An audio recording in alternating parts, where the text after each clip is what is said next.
Special thanks to Horizon Therapeutics for sponsoring the Special Fathers Network Dad to Dad podcast, working tirelessly to research, develop, and bring forward medicines for people living with rare and rheumatic diseases. Discover more about Horizon Therapeutics' mission at horizontherapeutics.com. If we don't believe first in our children, they can't believe themselves. So they've got to get that belief from us first, which means we've got to make the step change to believe that actually it is possible for them to live the sort of life that we want them to, a full life. That's our guest this week, Graham Caldow. Graham and his wife, Debra, run Red Giraffe Solutions, helping plan a better future for young adults with additional needs.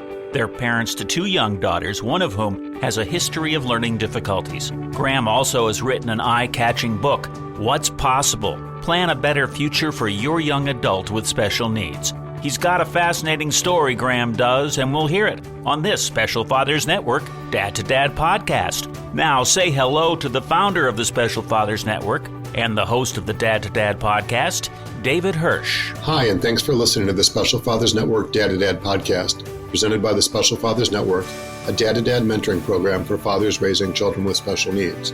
The Special Fathers Network Mastermind Group experience is the most comprehensive program the 21st Century Dads Foundation offers. Dads raising children with special needs meet virtually on a weekly basis and form meaningful relationships while sharing weekly wins, discussing books, and sharing heartfelt challenges. One of the highlights of the year is attending an in-person weekend retreat. We're launching 10 new mastermind groups in 2024 with 10 dads per group. That means we're only looking for 10 like-minded dads in each community. If you're a dad raising a child with special needs, we hope you'll join a local mastermind group and make the investment to become the best version of yourself. For more information, please see the show notes or simply go to 21stcenturydads.org. Now let's hear this intriguing conversation between Graham Caldow and David Hirsch. I'm thrilled to be talking today with Graham Caldow of Brighton, England, who's the co-founder and coach at Red Giraffe Solutions, an organization that assists young adults with additional needs to create a life plan, and he's the father of two young adult children. Graham, thank you for taking the time to do a podcast interview for the Special Fathers Network. I'm delighted to be here, David. Thank you very much for this opportunity. You and your wife, Debra, have been married for 30 years and are the proud parents of two young adult daughters. Let's start with some background. Where did you grow up? Tell me something about your family. I grew up in Folkestone, which is about an hour southeast of London, the closest part to France. We grew up in a very traditional family. My father worked, was the main breadwinner in the family. My mother looked after us when we were younger and then eventually got a part-time job. My sister's 4 years younger than I am, and she still lives in Folkestone. Excellent. So you mentioned your dad was in the automotive industry. Is he still alive? Does he still work? Yes, he's still alive. He's not working. He worked for all his life, really, in the automobile industry. He worked in the parts department and gradually worked his way up to become manager of that department. Since then, he's retired, and through lockdown, we discovered he had vascular dementia. So he's now in a care home, and he's, I suppose, beginning to go downhill. So he was fine at the beginning of COVID, and then once he came through COVID, he was a different person. So I suppose that opportunity to say goodbye and thank him for our childhood has gone, because we had a happy childhood, which is something good to say about your father, I think. He always wanted to provide, always wanted us to have meals, and partly because he grew up in the war, so he had rationing, that's food rationing, so I think food was always scarce, so it was always important for him that we sat down for an evening meal, and there was always food in the cupboards. So in that sense, I'm really, really thankful for him. I admire him, and you don't get to say goodbye in the way that you should. Yeah, well, thanks for sharing. I'm sad to hear that your dad has declined or has dementia, and I think COVID impacted people in different ways. And it's unfortunate that, maybe the isolation that people experienced has impacted your dad, and the timing of it seems quite poignant. And while he might not fully be there, there isn't a reason that you can't go out of your way to be thankful, because you don't know if your message is resonating or not resonating with somebody that has dementia. But it sounds like you have a lot of reverence for your dad. He had a good work ethic. He was a good provider. He was faithful. And, these are important characteristics, right, to acknowledge, like you have. And I'm wondering, when you think about your dad, I'm wondering, how would you describe your relationship with him? I think it was good, actually. There's lots of things that, as a boy, I grew up admiring him. He had a trial for England boys, which is football, soccer as you call it. I was never that good, so there was always a bit of me that just wished to be as good as that. So that was not to be. But he always provided and was always there.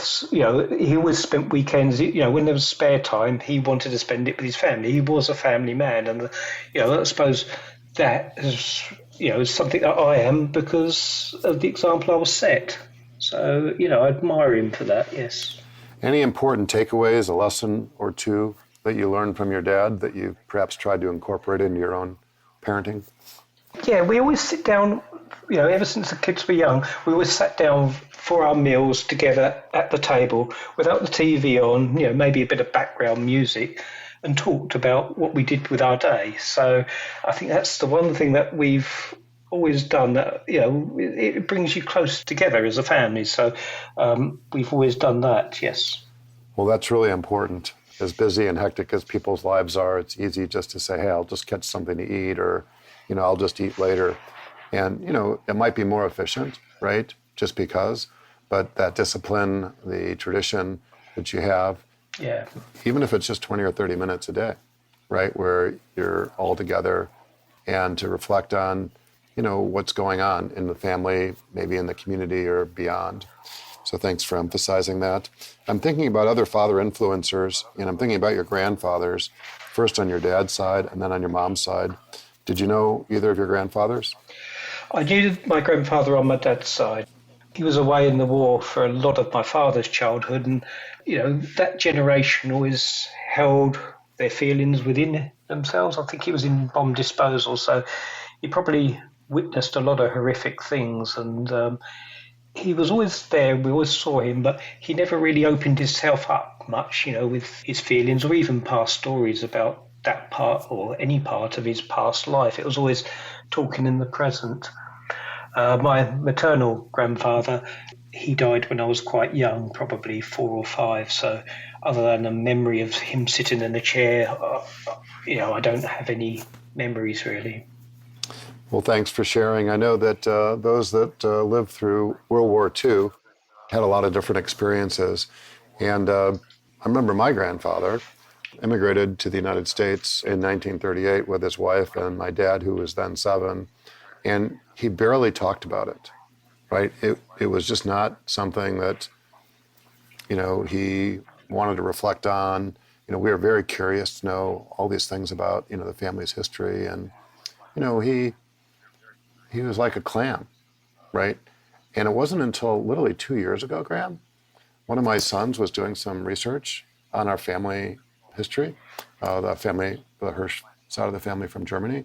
I had done a lot of history. I mean, I traced my family roots going back like 5 or 6 generations. I'd visited Germany, the family home, the different cities that the company Hirsch and Company operated in. And my son Charlie says, "Who's Ignace Hirsch?" So, well, that was Grandpa Harry's, my grandfather's dad. And he goes, "Did you know that he died in a concentration camp?" I said, "Oh my God, I had no idea." And it was just a revelation I've had more recently that maybe that's what my grandfather didn't want to reflect on, right? That's what he didn't feel comfortable talking about. Yes. Which is very unfortunate that he internalized that. But, the war had a lot of different impacts on people, and I don't share that for sympathy or pity. It's just a fact, right? And sometimes people bury these things and they don't talk about them. And I don't know that it's good or bad, it doesn't sound entirely healthy, right? Not to be forthcoming and to be open about things. But I can relate to what you were saying about your dad's dad, your grandpa Caldow. Anyway, but thanks for sharing. Any other men who played an influential role? Somebody who might have been a father figure or a mentor to you? I suppose my first boss at work, he fought in the war in the Far East. And he kind of took me under his wing and showed me a lot about business and opened up my mind really about the world and sort of probably made me have a desire to travel, which I probably did for 7 years, traveling around the world. And I just wanted to see and experience, I suppose, something broader than Folkestone, really, which was a fairly provincial town. And I wanted to see the world and enjoy life, I suppose. Well, it sounds like he might have got you to think a little bit beyond your own situation, right? And maybe nurtured that curiosity or interest that you had in traveling and seeing the world. Yeah, for sure.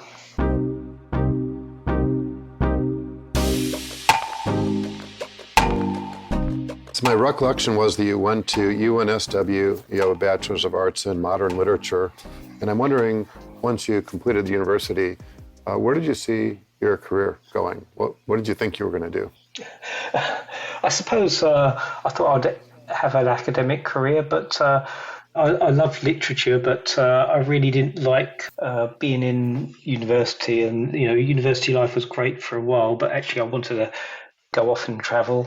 So that's what I did. I went to university later in life because I travelled and met my wife in Australia. We travelled some more, and she did a degree when she was younger and thought, I want to go back to uni. And we was in North Queensland and there wasn't much else to do. So I thought, I'll go as well. So I enrolled in a BA and went from there, really. So if I get the chronology, you traveled after high school. You found yourself, it sounds like, in Australia, if I remember. You and Debra met, and then you did some more traveling before you completed your university. Yes, that's right. Yes. We came back to Australia. Debra and I met as I was travelling around Australia. I got a job in an office. At the time, there was a tram strike in Melbourne, and one of Debra's friends used to give me a lift to work. I asked her to go to the zoo with me. She had an insanely jealous boyfriend at the time, so she brought Debra along to support her, I suppose. And then somewhere between the monkey bottoms and majestic cats, we kind of really hit it off, and we've been so close ever since, really. I love that story. Thanks for sharing. So my recollection was that you spent the better part of 20 years as a financial director and proprietor at Blue Water Caravan Park in Hythe. And I'm wondering, how did you get into that field, and what was your experience? Well, it was my uncle's business originally, so it was passed down to my sister and I. So I tended to do the financial side and she tended to do the operations side. It's rather like a recreational vehicle park, but holiday homes for the UK. So we built that up over the years, my sister and I. So, there was some fun times working together. And then on the side as well, because of my experience and finding out about finance, I was able to raise money to buy some property. And one of Debra and I's ideas was to provide shared accommodation for young adults who wanted to move out, with additional needs, who wanted to move out of their house and get their first sort of place to live, because we saw this as a part of the solution for what we needed for our daughter. So we started doing high quality shared accommodation. So we sold the caravan park a couple of years ago, and so I still have the property company, and that's what I'm doing partly now. Excellent. Well, thanks for sharing. So let's talk about special needs first on a personal level and then beyond. So prior to your second daughter's birth, did you have any connections to the world of disability or additional needs community? Absolutely none at all. And It's your second daughter, the one that has the additional needs. What is her diagnosis? When she was born, she went straight to the special care baby unit, and it was obvious then that she had learning difficulties. So we didn't really necessarily get a diagnosis where we took her home and then we thought, oh, things aren't quite right here, we better see a doctor about it. We just knew right from the offset, we spent a lot of time in hospital. Every time I asked questions, what would become of her? How would she live? There was sort of, don't expect too much, don't expect too much. So is she verbal or nonverbal then? Yes, she is verbal, but, she does have trouble with receptive language, also sometimes expressive language. But she does have a very keen desire to communicate. She does like to talk, but sometimes she has difficulty in keeping up with conversations. She doesn't always understand the world, the nuances of the world. There's lots of unwritten rules in the world. She doesn't always understand those unwritten rules. So she is vulnerable, but we ended up going to mainstream primary school, which is junior school initially. But gradually, she was always falling further and further behind her peers. So, we got to the point where we did have to take her out of mainstream and move her to a special school. Thinking back toward the beginning, I'm wondering what were the fears that you and Debra had coming to the understanding that your younger daughter had these developmental language delays? I suppose the biggest fear is what will become of her. Obviously we're going to die before she does because, we're a generation older than she is. There was nothing to suggest that she might not live a full life. And it's that fear of how will she cope in the world without us to support her? Some people always going to live independently, some may not live independently, and then probably my daughter's somewhere in the middle in that she could live independently, and that's what we didn't know at the time. That was our fear, actually, is what would happen to her once we passed. The other fears are, she's gradually falling behind. She doesn't understand the world as well as we hoped. Part of life is love. I suppose there was that fear that actually she might not have that real connection, that sort of, I suppose, special bonding with a person. We're not quite sure whether she will find love and get married, but I suppose that's what we want for her as much as every human being wants that connection and closeness to other people. Yeah, well, I think what I hear you saying is that the basic fear is that, your child might outlive you, and then who's going to take care of them? And then what level of independence, will she enjoy? And then, at a very basic level, will she find a mate, right? Will she have a life partner herself? And, it's really difficult when your child's young to have any idea of how things might transpire. But as the years go by, as the decades go by, our kids, in most cases, exceed our expectations, right? You're thinking, oh, there's just no way that they'll be able to do this or that. But don't put any limitations on your child.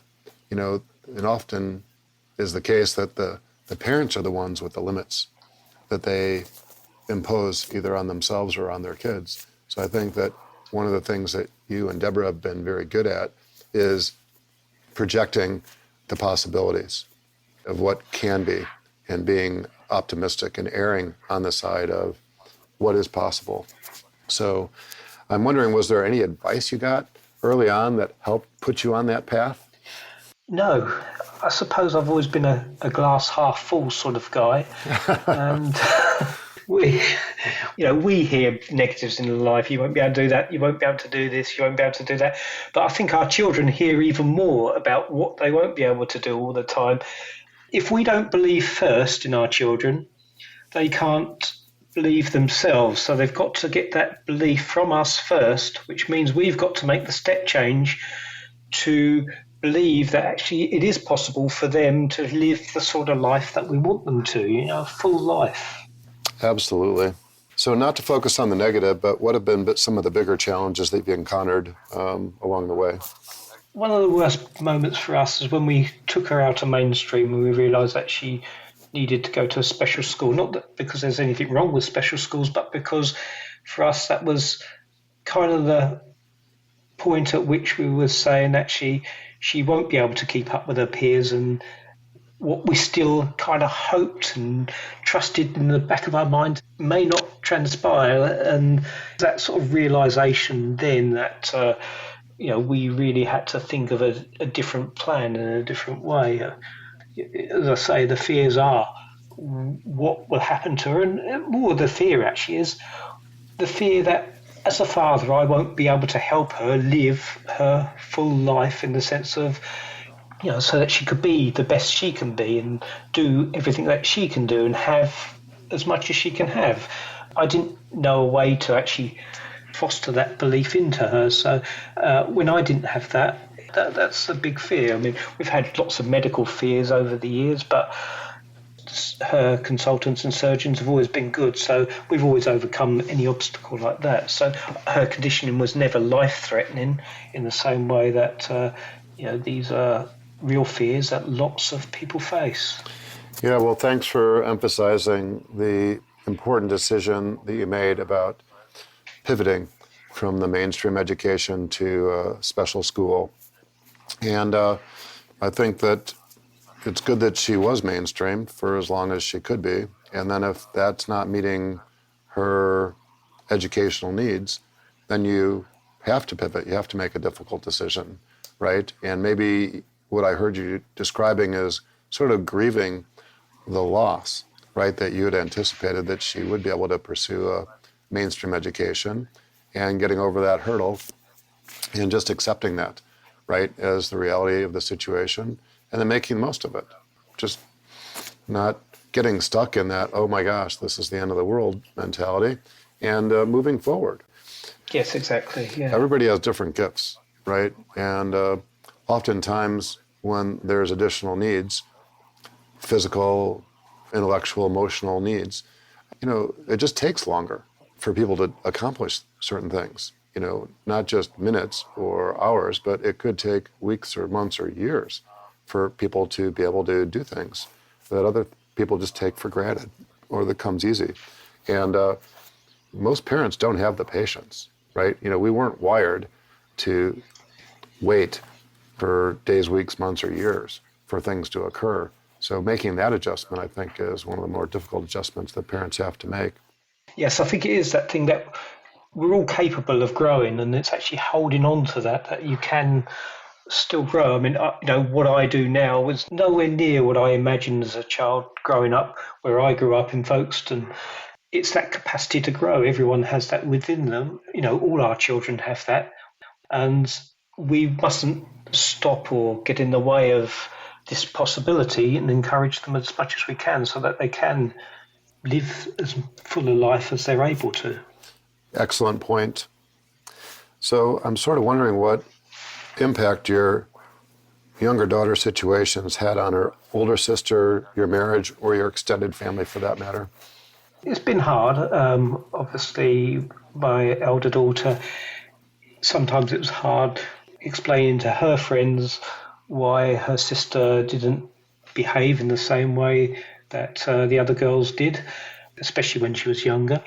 For Debra and I, it does put a strain on your marriage, of course it does.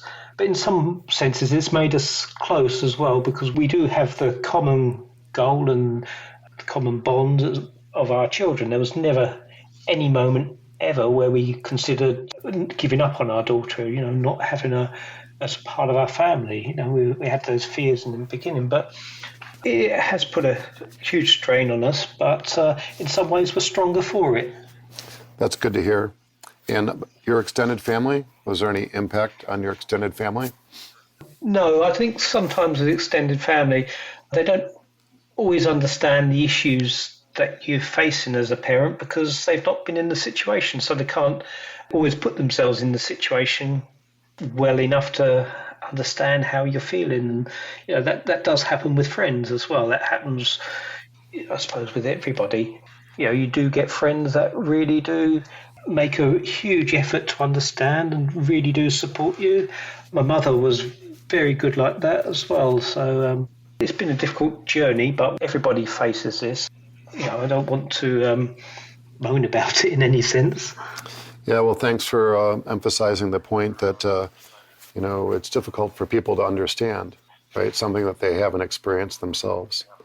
And it's a special family member or friend like your mom or some others that you made reference to that make the extra effort, right, to try to put themselves in your shoes, to get close enough to the situation to fully grasp, the scale or the scope of what it is that you're experiencing, not just physically experiencing, but emotionally experiencing.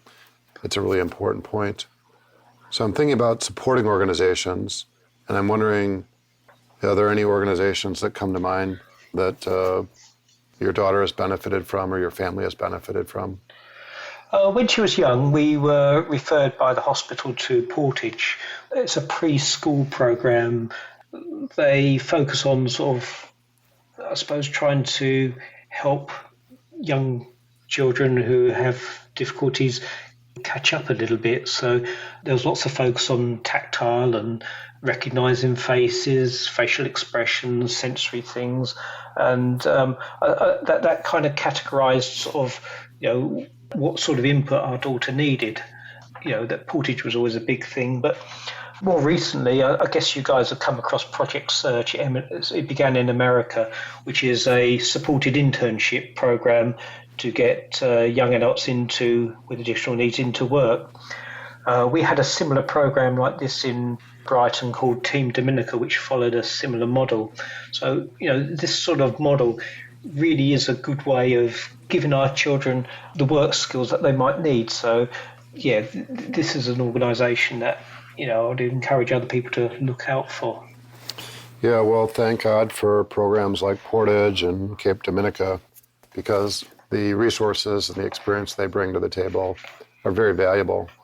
Why would you be able to figure these things out on your own if you haven't been there and done that? We'll be back with more of the conversation on the Special Fathers Network Dad to Dad podcast in just a few moments. But first, this quick message. Please help 21st century dads gather research on families raising children with special needs by having them complete the Special Fathers Network Early Intervention Parents Survey. A link to the survey can be found in the show notes. As a token of our appreciation, each person, mom or dad, who completes the survey will receive a Great Dad coin. Thank you. Now, back to the conversation.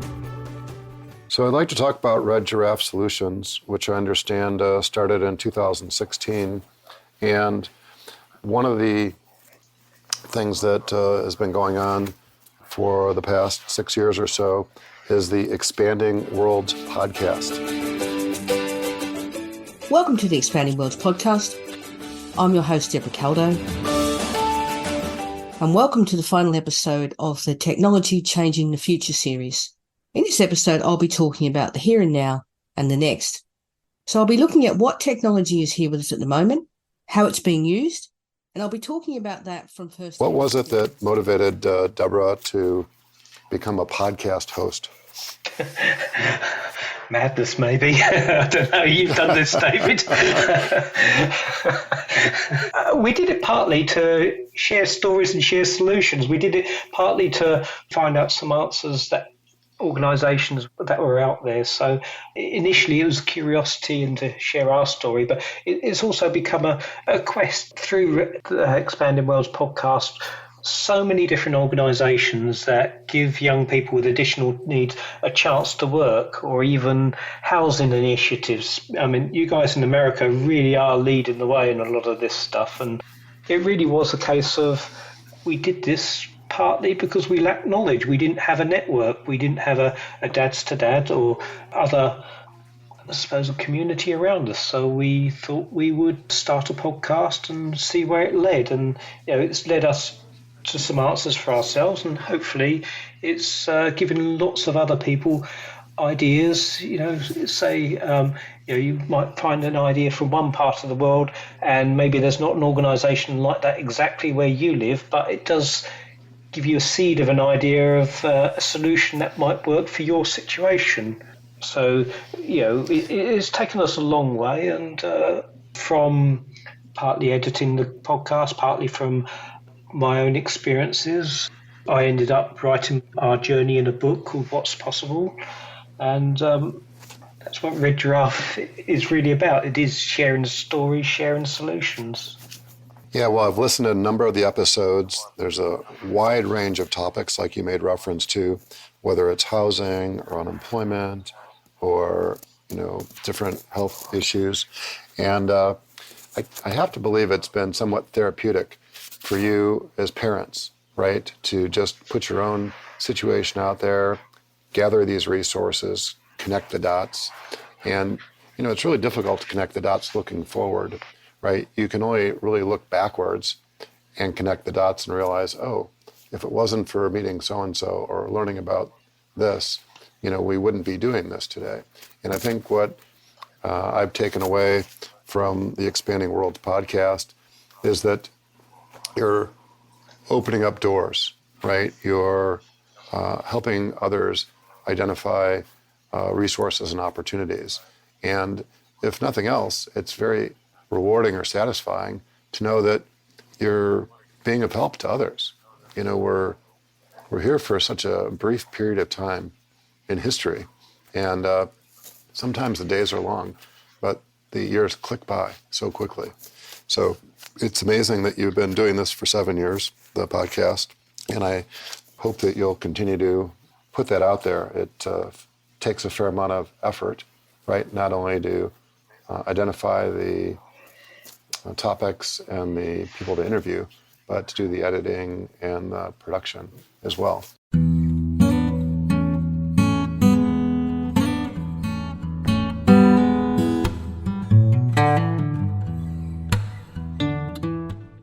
I'd like to switch gears and talk about your book, which just came out earlier this year, the title of which is What's Possible? Plan a Better Future for Your Young Adult with Additional Needs. I think it's brilliant. It's simple, it's straightforward, and it's got like 5 sections.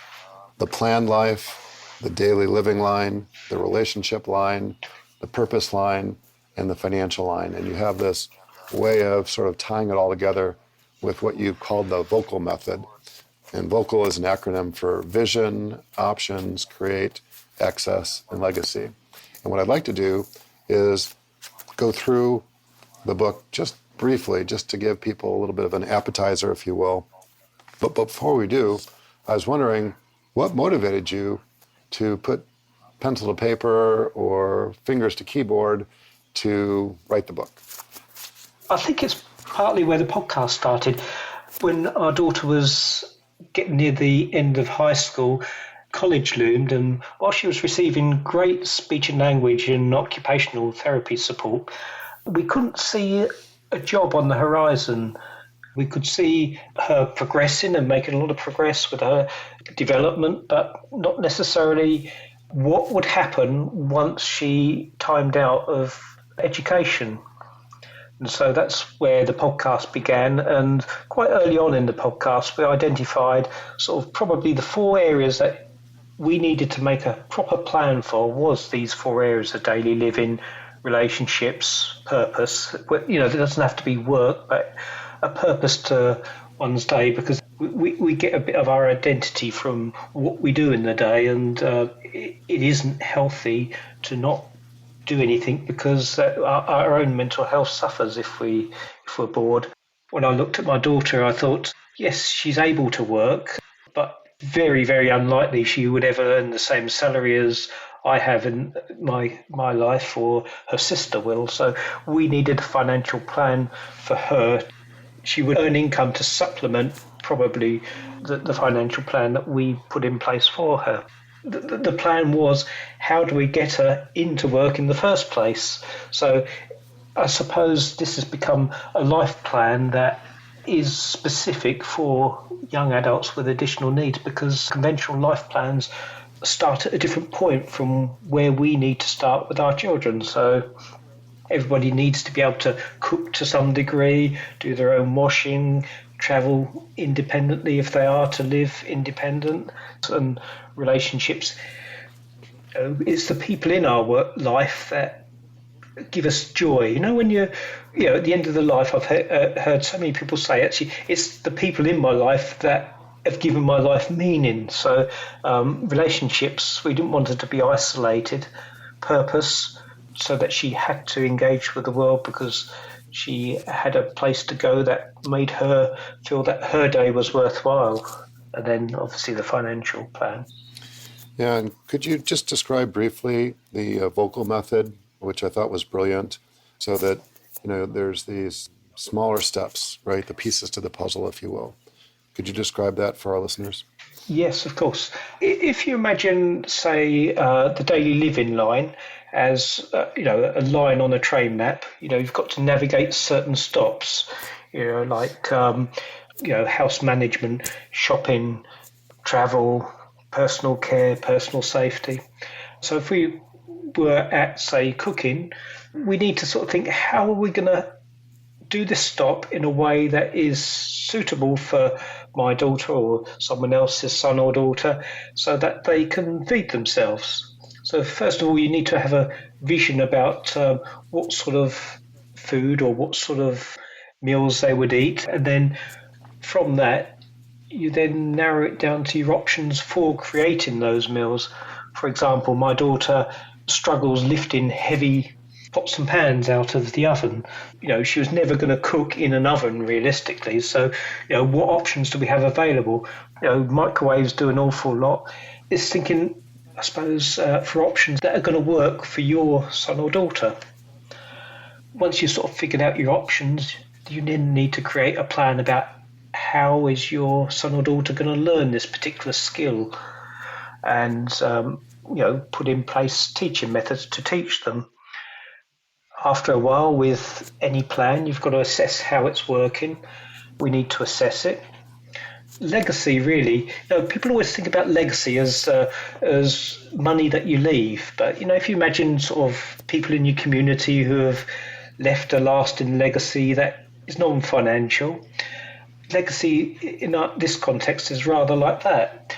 It's the legacy of, say, my daughter or someone else's son or daughter being able to cook meals to feed themselves. I'm not talking gourmet meals necessarily, but meals that they like to eat, that they can eat. And so my legacy to my daughter and my Debra's as well is actually she can cook, and she does have a habit and a routine that she does. So, this is just one example with cooking, but vocal can be applied to all sorts of other individual skills or stops that all of our children need to make on their journey to not necessarily being able to live independently, but being able to live with less support, which obviously gives them more, dignity and feeling of accomplishment.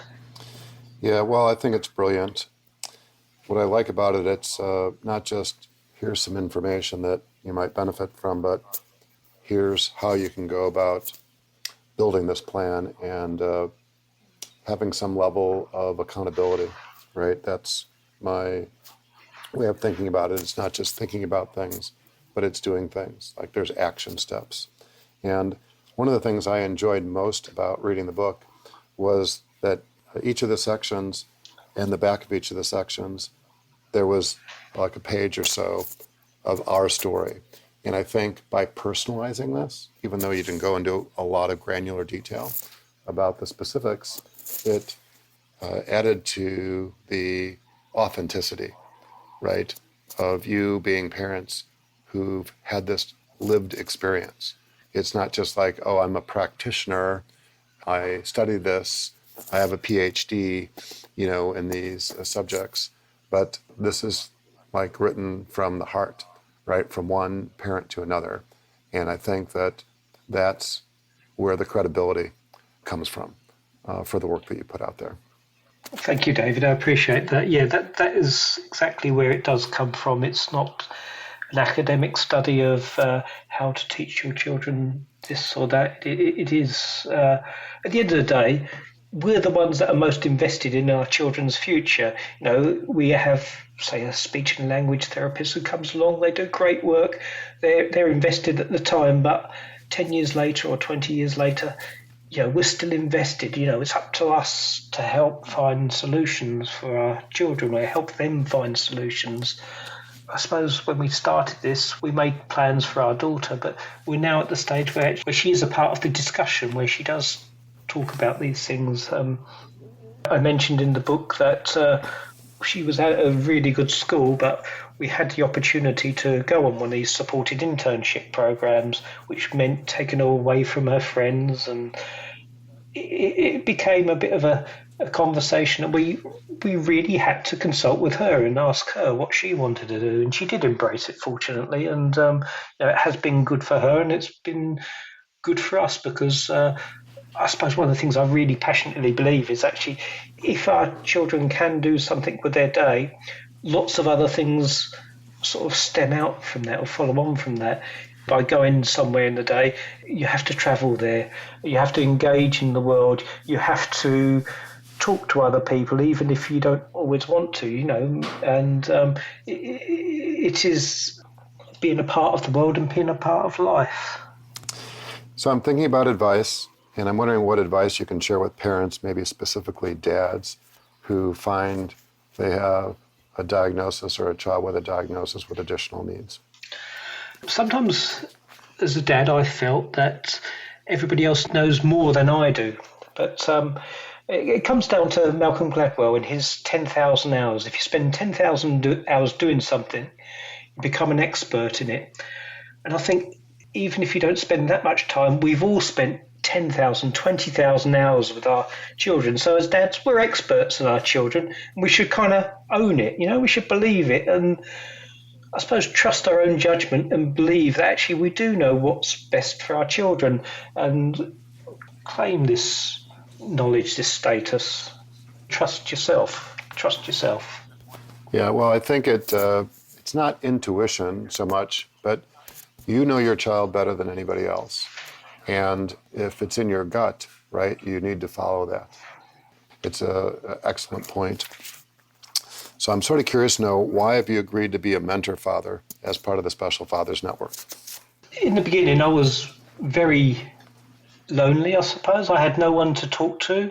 I tried to talk to friends, but they simply didn't understand. So I didn't have any network around me, and I've probably been through more years of this than, say, somebody who's new to it. And, if there are things that I can do to help other fathers, of course, yes, I'm going to do it, and I just wish I had a program like this when my daughter was born. So I'm more than happy. I want to actually be a part of this.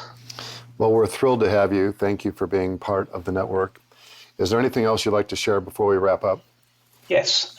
Always try to believe in your child, because we need to believe in them so that they believe in themselves. I think that's the one thing that we can always give our children, is belief in themselves.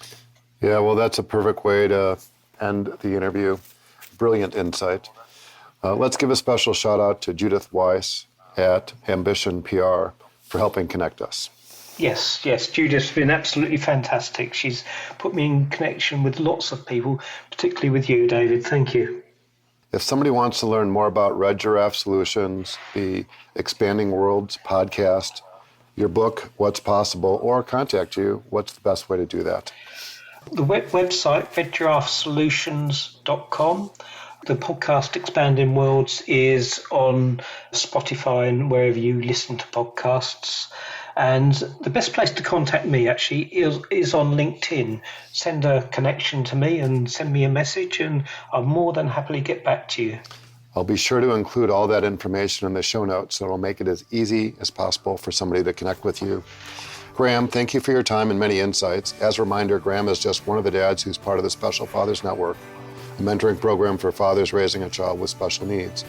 If you'd like to be a mentor father or are seeking advice from a mentor father with a similar situation to your own, please go to 21stcenturydads.org. Thank you for listening to the latest episode of the Special Fathers Network Dad to Dad podcast. I hope you enjoyed the conversation as much as I did. As you probably know, the 21st Century Dads Foundation is a 501c3 non-for-profit organization, which means we need your help to keep our content free to all concerned. Would you please consider making a tax-deductible contribution? I would really appreciate your support. Graham, thanks again. Thank you, David. And thank you for listening to the Special Fathers Network Dad to Dad podcast. The Special Fathers Network is a dad-to-dad mentoring program for fathers raising children with special needs.